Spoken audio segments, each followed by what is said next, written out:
of a wife who has born babies. I need not say what the wife is doing at home. Anyway, people in our house, they are not eating raw carrots, no raw dals, isn't it? They are all fed well, beauticians, and cleaned well up. They look better, isn't it? All their emotional, psychological, financial, health-wise, all these things and even spiritual things are taken care of by the mother, and it is not to be compensated in terms of money, and they are still equating us in 2009, they are equating us to a domestic servant. Only on that aspect I am wrong. If it is 3,000 anywhere, any country or Ethiopia or Fiji or wherever it is, the GDP is less, we can go for 3,000. It's not the matter, but the wordings used by you is the problem. Now coming to this property rights only, I want to include certain introductions to this. In the West, they have this concept of common property and commonness of property.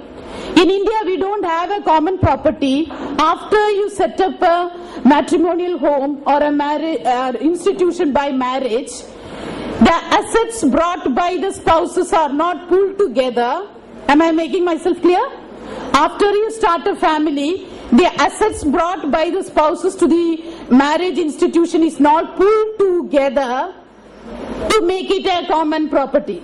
Whereas you would have seen in UK and other states where the property is being pooled and a record is maintained as to what is the amount brought by each of them. It is kept separately, owned together, spent together, and at the time of divorce, this common property, whatever is available plus what has been acquired after the marriage has to be divided 50-50%. This is an equality concept followed by some of the Western states.